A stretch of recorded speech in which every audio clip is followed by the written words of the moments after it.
Bismillahirrahmanirrahim. Assalamualaikum warahmatullahi wabarakatuh.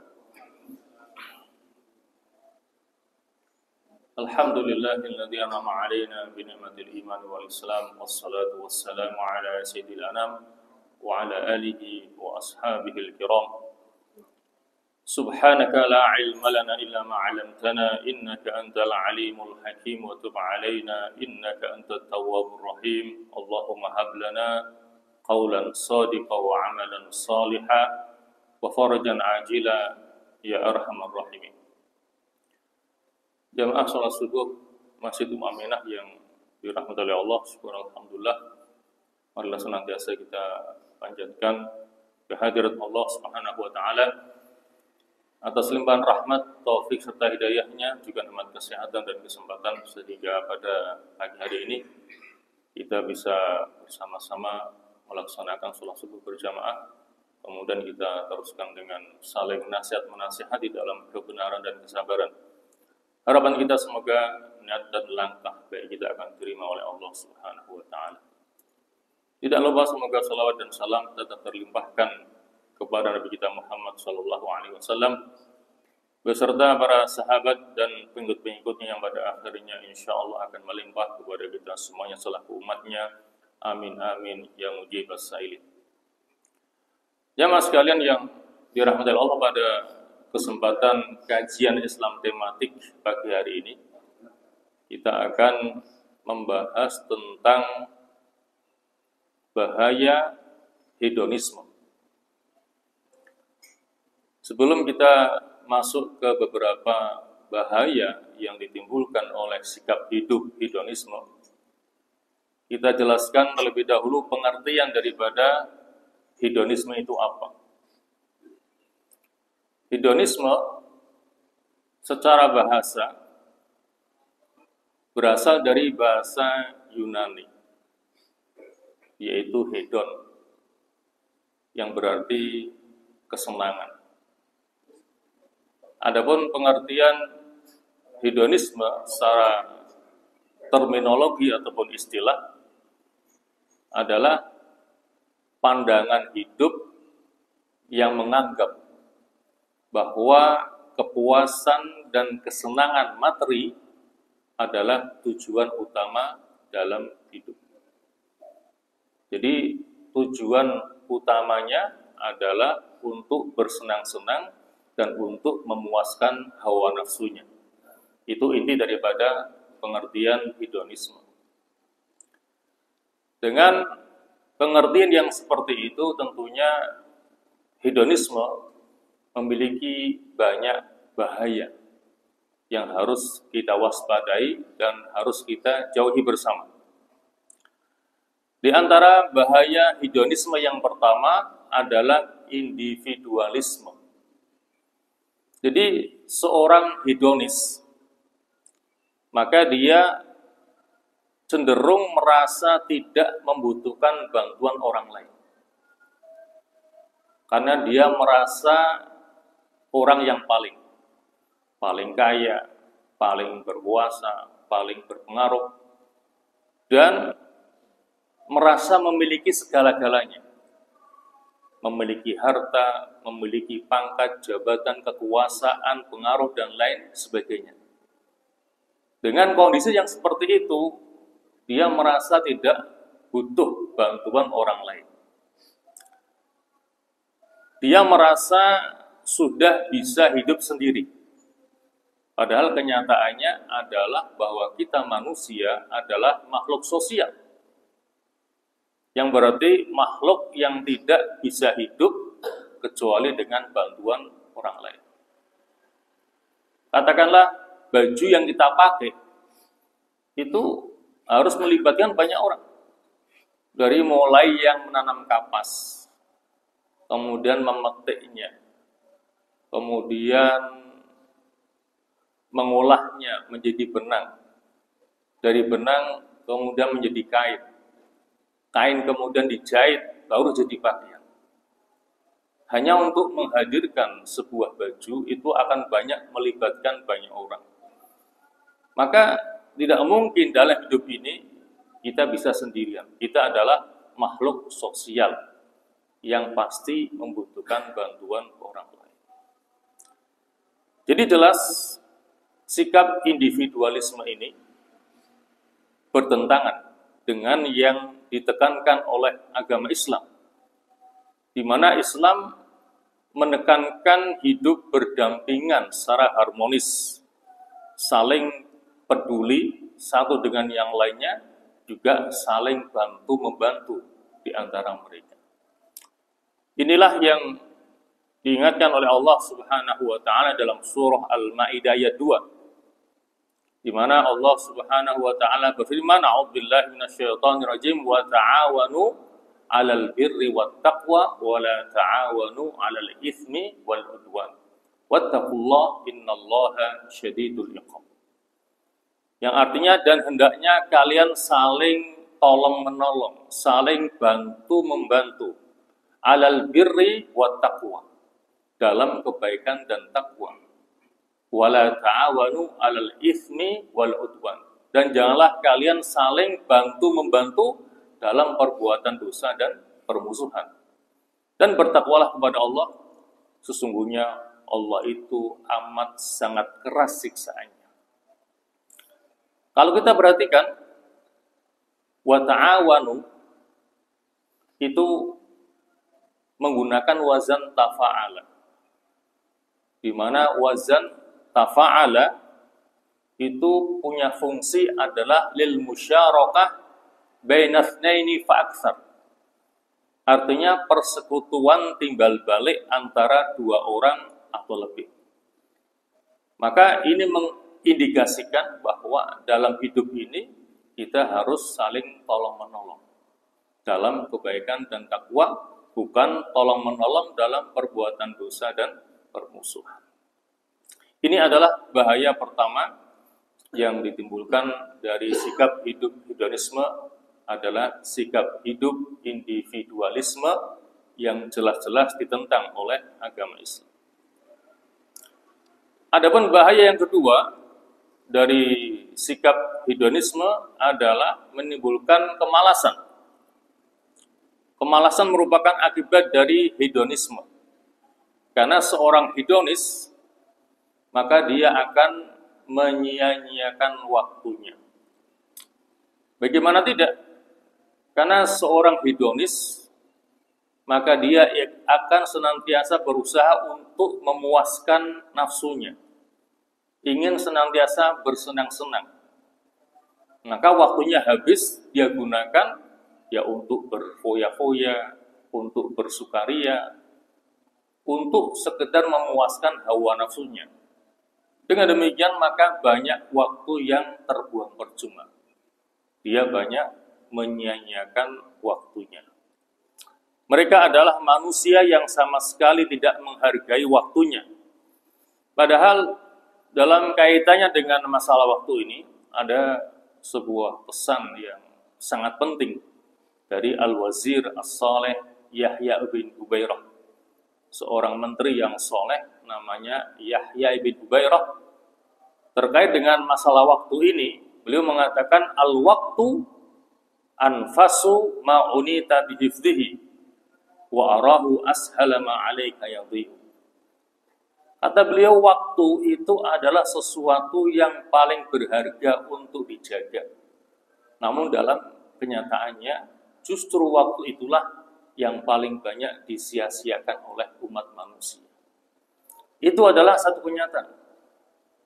Kalau kita mau jujur, 24 jam dalam sehari yang betul-betul kita gunakan untuk hal-hal yang manfaat dunia akhirat kita, barangkali lebih banyak yang untuk tidak manfaatnya. Kalau kita mau jujur menilai bagaimana kita menggunakan waktu harian kita. Padahal waktu itu adalah sesuatu yang paling berharga untuk dijaga. Namun dalam kenyataannya justru waktu itulah yang paling banyak disia-siakan oleh umat manusia. Apalagi bagi seorang hedonis. Karena kerjanya hanya memuaskan hawa nafsu, maka sudah barang tentu banyak waktu yang disia-siakannya. Padahal waktu itu adalah kehidupan.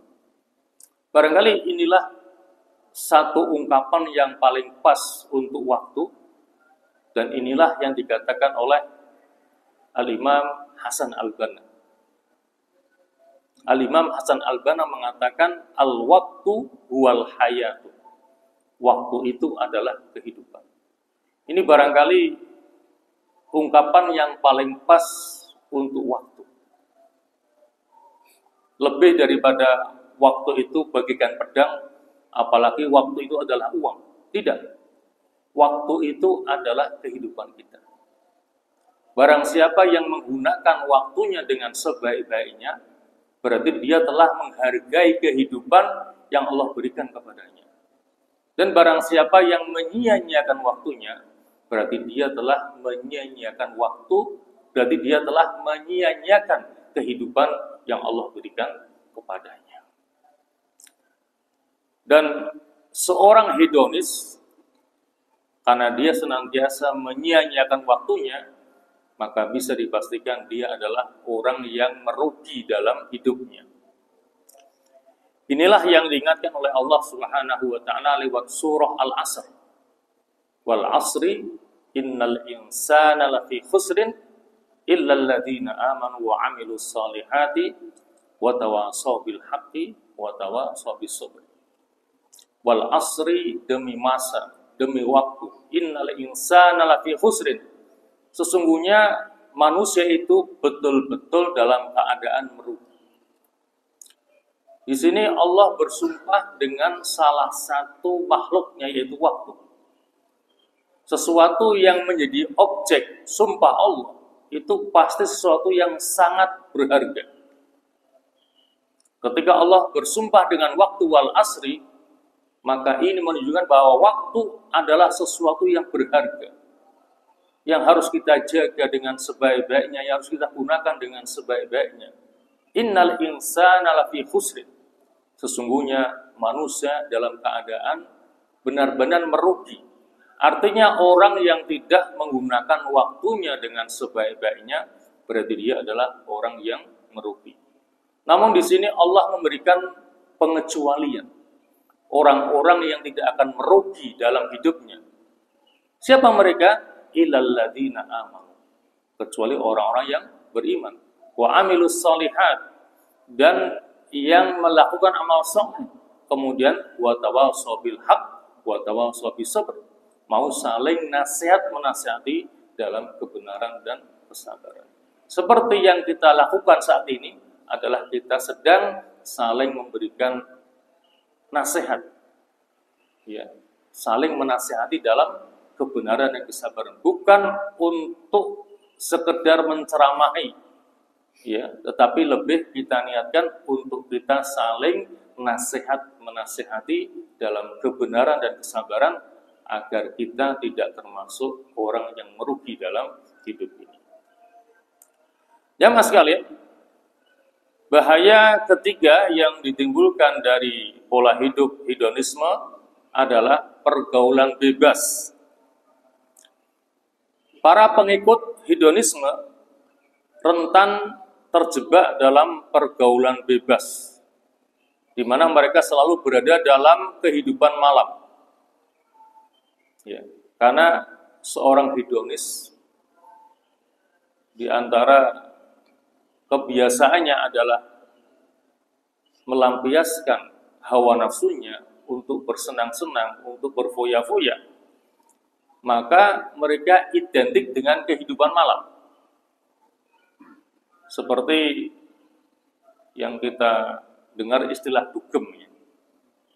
Dugem itu singkatan dalam bahasa gaul adalah dunia gemerlap, yaitu kegiatan bersenang-senang di tempat-tempat hiburan malam.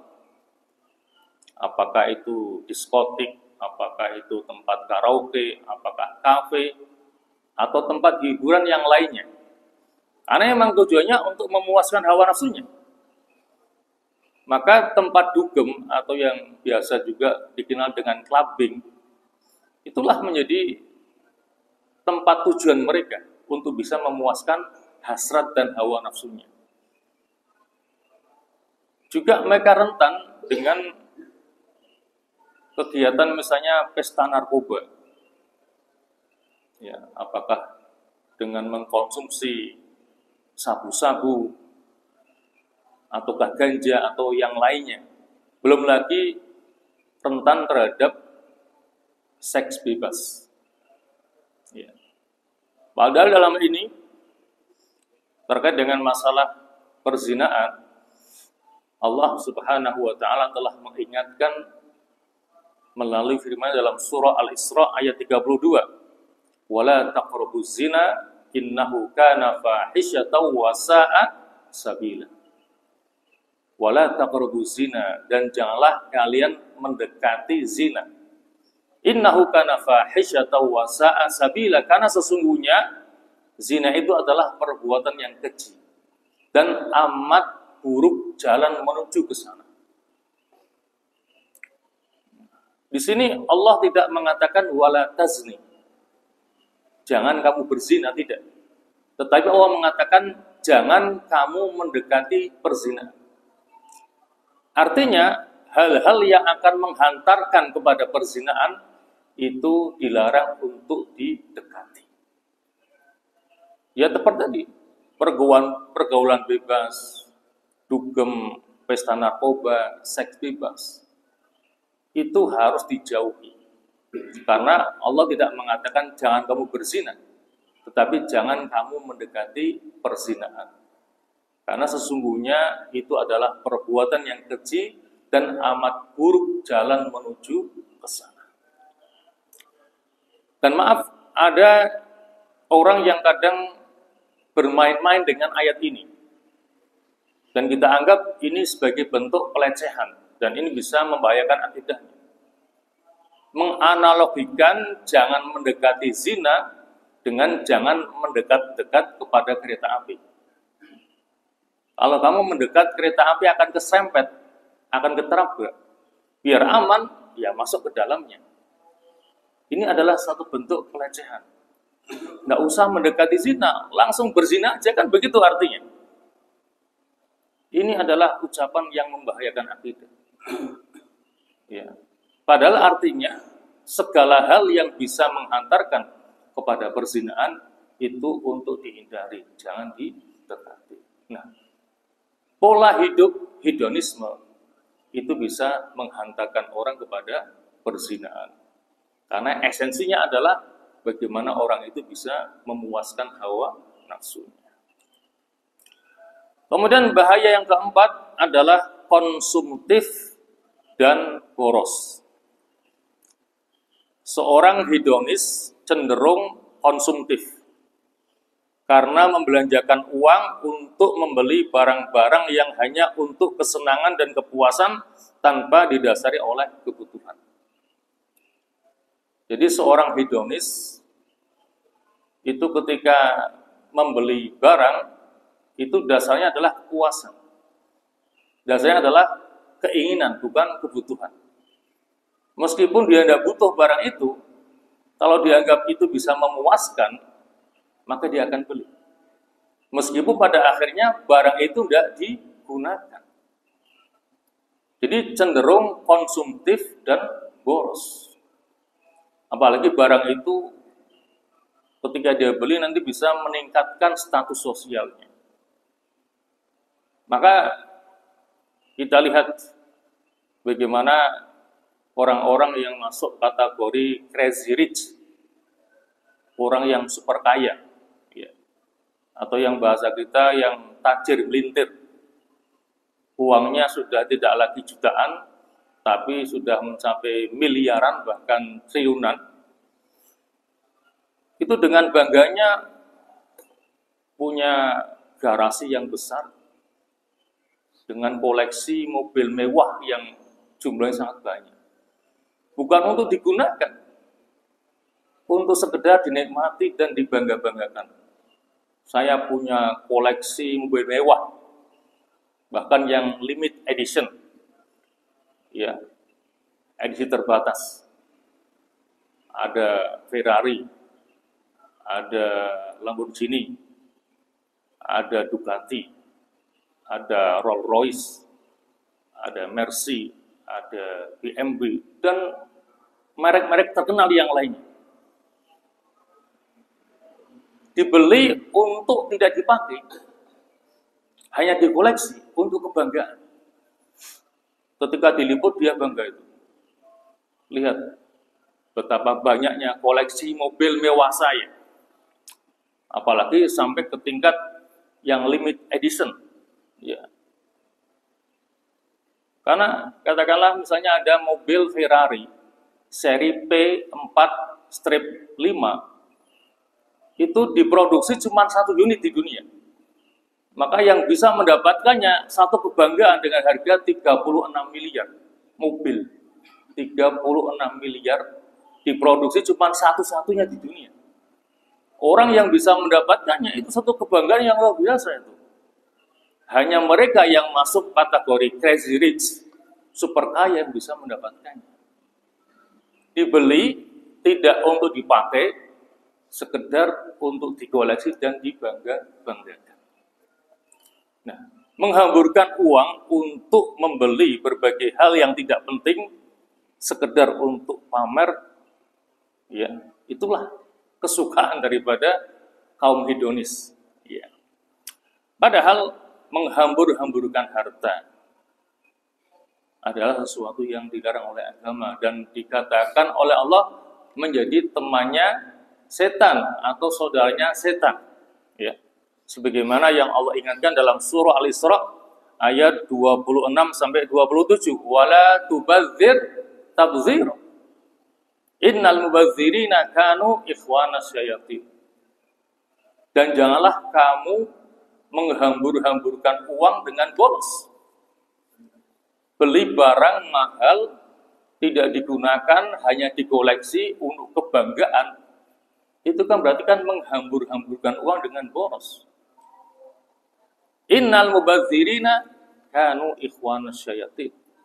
Sesungguhnya orang yang suka memubadirkan, menghambur-hamburkan uang dengan boros adalah menjadi saudaranya setan.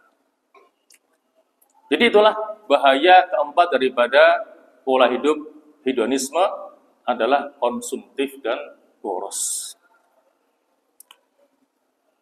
Bahaya yang kelima adalah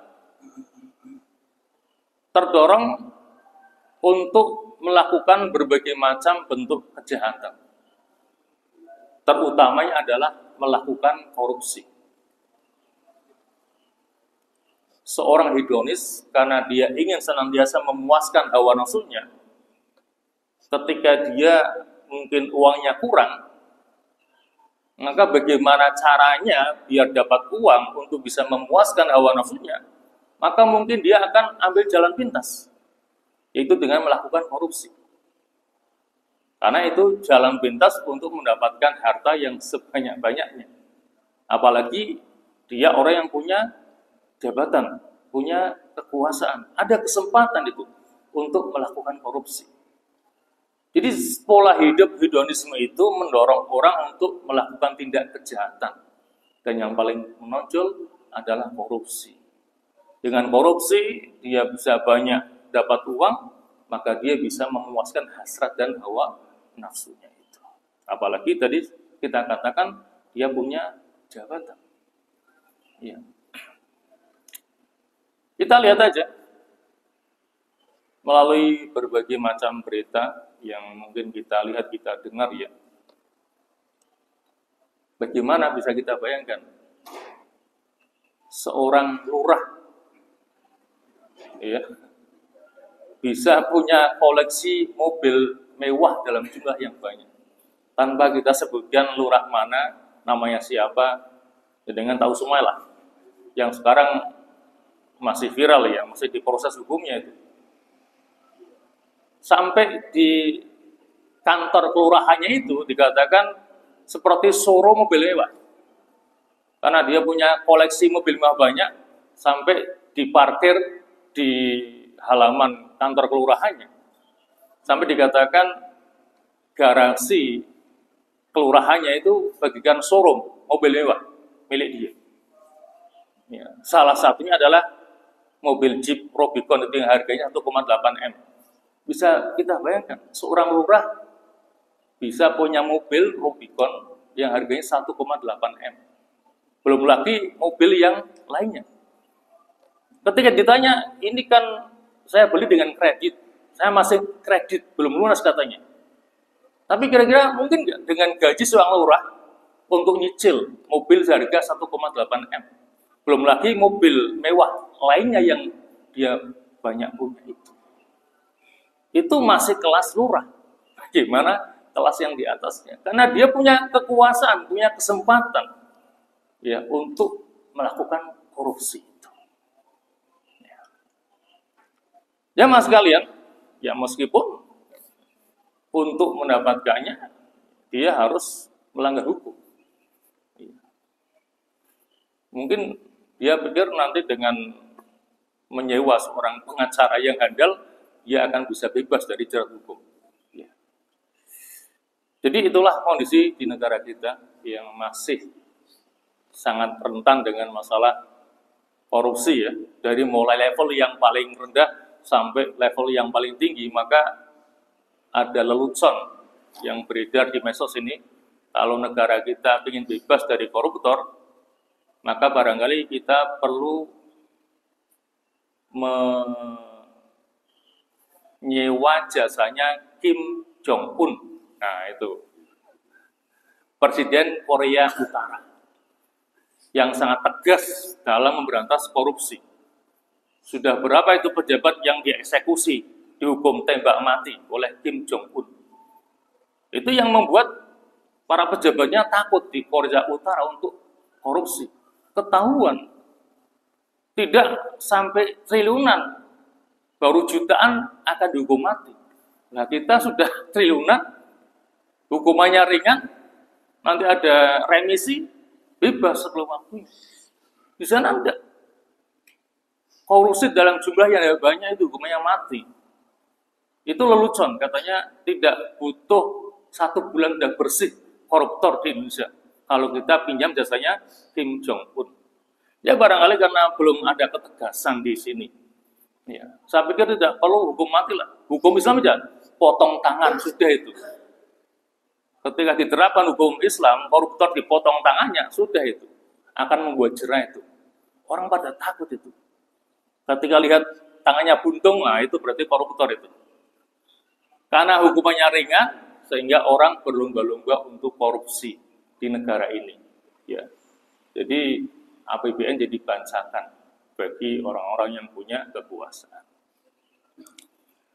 Ya.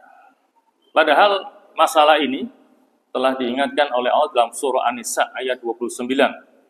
Ya ayyuhalladzina amanu la ta'kulu amwalakum bainakum bil batil illa an takuna tijaratan an taradhim minkum.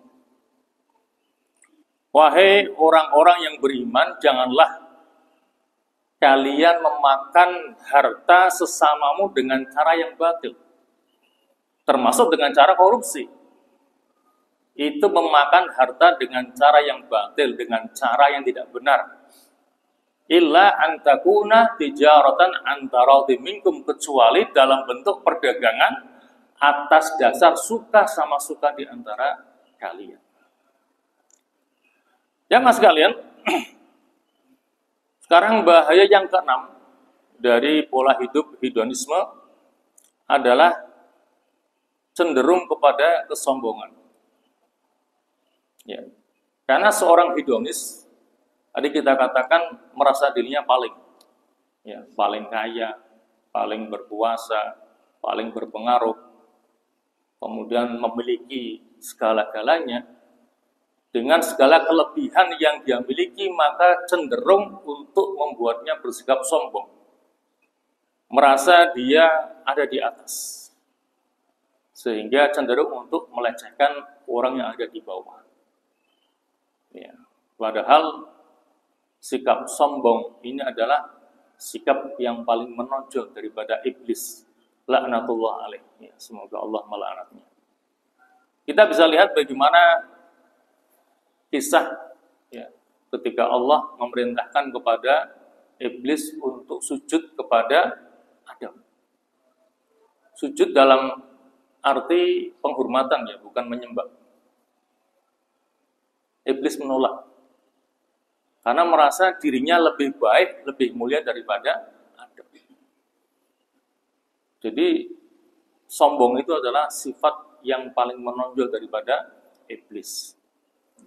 Hal ini difirmankan oleh Allah dalam surah Shad ya, ayat 75 sampai 76. Qala ya iblisu ma mana'aka an tasjuda lima khalaqtu biyadayya. Di sini Allah bertanya kepada iblis, wahai iblis, apa yang menghalangimu untuk tidak mau sujud kepada makhluk yang telah aku ciptakan dengan tanganku, yaitu Adam? Astakbarta, apakah kamu sombong? Am kunta minal alim, atau kamu merasa lebih tinggi daripada Adam? Ini pertanyaan Allah kepada iblis. Ketika iblis menolak diperintah Allah untuk sujud, memberikan penghormatan kepada Nabi Adam. Qala, iblis mengatakan, ana khairum minhu. Ya Allah, aku lebih baik daripada Adam. Khalaqtani min nar wa khalaqtahu min tin. Karena engkau ya Allah telah ciptakan aku dari api dan engkau ciptakan Adam dari tanah. Dalam pandangan iblis, yang diciptakan dari api itu lebih tinggi derajatnya daripada yang dari tanah. Makanya iblis menolak perintah untuk sujud menghormat Nabi Adam alaihissalam. Jadi sombong itu juga merupakan sifat yang menonjol dari seorang hedonis. Kenapa? Ya kembali karena dia merasa paling itu dan memiliki segala-galanya, sehingga ada dorongan untuk sombong dan merendahkan orang lain. Jamaah sekalian, sekarang kita masuk ke bahaya yang ke-7, yaitu egois.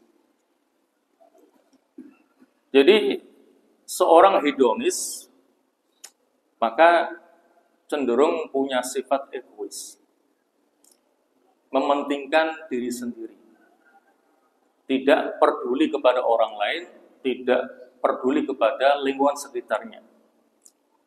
Yang penting dirinya senang, dirinya bahagia, orang lain susah, sengsara itu bukan urusan baginya. Itu adalah sikap egois.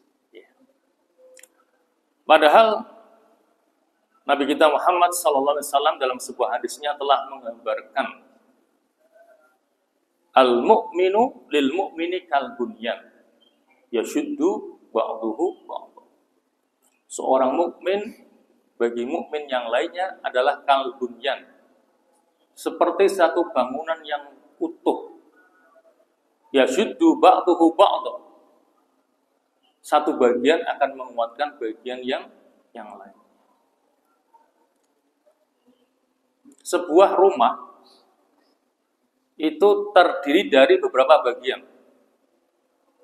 Ada fondasinya, ada temboknya, ada pintunya, ada jendelanya, ada atapnya, ada gentengnya. Itu adalah satu kesatuan. Baru bisa kita namakan itu rumah. Kalau hanya fondasi tok, bukan rumah. Atau hanya tembak tok, ya bukan rumah. Maka itulah gambaran hubungan antara mukmin yang satu dengan yang lainnya. Itu digambarkan seperti al-bunyan, seperti bangunan. Yang harus saling menguatkan, harus saling membantu, harus menghilangkan rasa egois. Ya, itu gambaran indah yang diberikan oleh Rasulullah. Dan ini juga disabdakan dalam hadis yang lainnya, dengan sebuah pemisalan yang lainnya.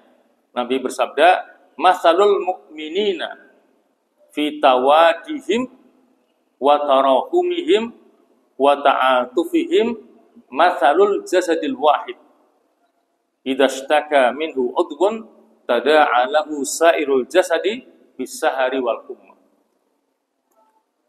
Yang artinya bahwa perumpamaan orang-orang yang beriman fi tawadihim wa tarahumihim wa ta'atufihim, dalam mereka saling mencintai, mengasihi dan menyayangi, adalah mathalul jasad, digambarkan seperti satu tubuh. Idza ishtaka minhu udhun tada'a lahu sairul jasadi bis-sahari wal humma. Apabila ada satu bagian yang sakit, maka akan dirasakan oleh bagian yang lainnya bis-sahari, dengan tidak bisa tidur, wal humma, dan merasa demam. Ya. Jadi katakanlah jempol kaki kita ini temu mulet, itu kan sakit itu. Itu yang merasakan sakit bukan hanya jempol kok, ya semuanya itu. Terasa semua sakitnya. Ya, tidak bisa tidur karena menahan sakit. Mungkin badannya didemam. Karena satu tubuh itu satu kesatuan. Maka inilah satu permisalan yang diberikan oleh Rasulullah, satu bentuk mathal yang indah, bahwa orang-orang yang beriman dalam mereka saling mencintai, saling menyayangi, saling mengasihi, itu harus bagikan satu tubuh yang apabila satu bagian merasa sakit akan dirasakan pula oleh bagian tubuh yang lainnya. Maka penderitaan saudara kita muslim yang lainnya, apakah di Indonesia, apakah di Palestina, ataukah di tempat yang lainnya yang mereka menderita, itu juga harus kita rasakan. Kalaupun kita tidak bisa membantu dengan harta, ya minimal dengan doa lah, karena mereka adalah saudara kita juga yang harus kita merasa peduli terhadap mereka. Jadi itulah bahaya ketujuh daripada sikap hedonisme, akan menumbuhkan sikap egois. Jamaah sekalian, kemudian bahaya yang terakhir dari sikap hedonisme adalah seorang hedonis akan menjadi pribadi yang lembek dan lemah. Ya. Jadi gaya hidup hedonisme yang sangat memuja kesenangan duniawi hanya akan melahirkan pribadi yang lemah dan lembek, tidak mampu mengendalikan hawa nafsunya. Ya. Karena memang tujuan daripada seorang hedonis adalah untuk memuaskan hawa nafsunya.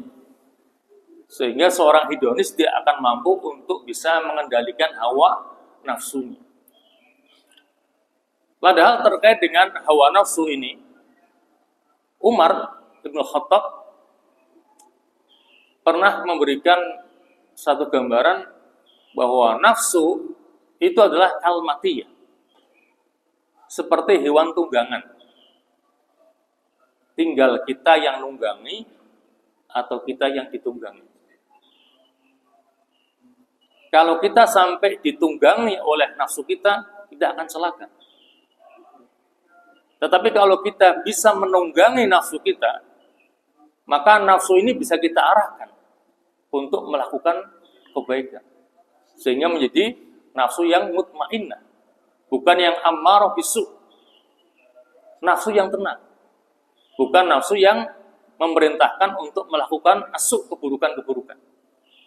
Ya. Itu gambaran yang indah yang diberikan oleh Umar terkait dengan masalah nafsu ini.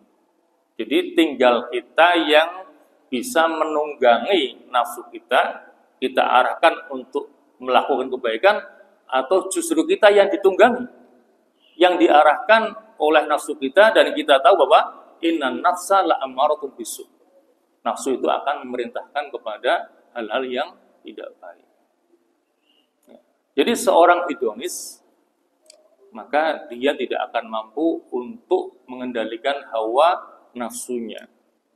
dan juga tidak bisa bersikap tegar ketika musibah datang menerpanya. Ya, ketika ditimpa musibah, maka dia tidak sabar untuk bisa menghadapi musibah itu.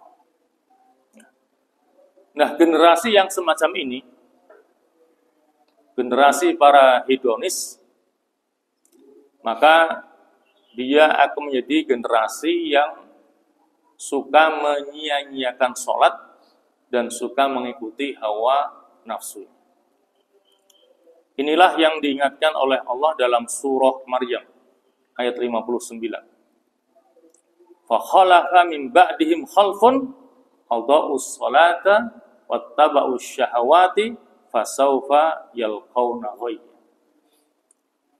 فَخَلَفَ مِنْ بَعْدِهِمْ, maka datanglah sesudah mereka khalfun, pengganti yang jelek, di mana mereka itu adha'us sholata, suka menyia-nyiakan sholat, wattaba'us syahwat, dan suka memperturutkan hawa nafsunya. Ini juga merupakan ciri daripada seorang hedonis, ya, suka menyia-nyiakan sholat, kalaupun tidak sampai meninggalkannya, ya melaksanakannya tidak tepat waktunya, ya, apalagi sampai meninggalkannya. Kemudian suka memperturutkan hawa nafsunya. Itu ciri yang paling menonjol daripada seorang hedonis apabila ini kita kembalikan kepada definisinya, yaitu sebuah pola hidup yang menganggap bahwa kepuasan dan kesenangan materi atau dunia itu adalah tujuan utama dalam hidupnya. Jamaah sekalian, jadi itulah kurang lebih ada 8 ya bahaya yang bisa ditimbulkan dari pola hidup hedonisme. Akhirnya kita mohon kepada Allah, ya, semoga Allah memberikan pemahaman kepada kita dan kekuatan kepada kita semuanya agar bisa menjauhi pola hidup yang semacam ini, ya, pola hidup hedonisme. Barangkali itulah yang bisa kita kaji. Semoga ada manfaatnya. Dan mohon maaf atas segala kesalahan dan kekurangannya, dan marilah kita saling minta dan doa bersama. Bismillahirrahmanirrahim. Alhamdulillahirabbil alamin, hamdan yuwafi ni'amahu wa yukafi mazidah. Ya Rabbana lakal hamdu kama yanbaghi li jalali wajhil karim wa 'azimi sultanik. Allahumma shalli wa sallim ala Muhammad wa ala ali Muhammad. Allahumma la dada' lana fi maqamina hadha dhanban illa ghafartah, wa la hamman illa farajtah, wa la karban illa nafastah, ولا مريضا إلا شفيته ولا دينا إلا قضيته ولا معسرا إلا يسرته ولا ضالا إلا هديته ولا غائبا إلا رددته ولا حاجة من حوائج الدنيا هي لا رضا ولنا فيها صلاة إلا أنتنا على قضائها ويسرتها لنا برحمتك يا أرحم الراحمين. اللهم اجعل اجتماعنا هذا اجتماعا مرحوما واجعل تفرقنا بعده تفرقا معصوما ولا تجعل فينا ولا معنا شاكيا ولا محروما. اللهم لا تفرق هذا الجمع المبارك في هذا المكان المبارك إلا بذنب مغفور وعيب مستور وعمل متقبل مبرور يا عزيز يا غفور يا رب العالمين. اللهم هذا الدعاء ومنك الإجابة يا سميع الدعاء يا ذا المن والعطاء. وصلى الله على محمد وآله وصحبه وسلم والحمد لله رب العالمين. Assalamualaikum warahmatullahi wabarakatuh.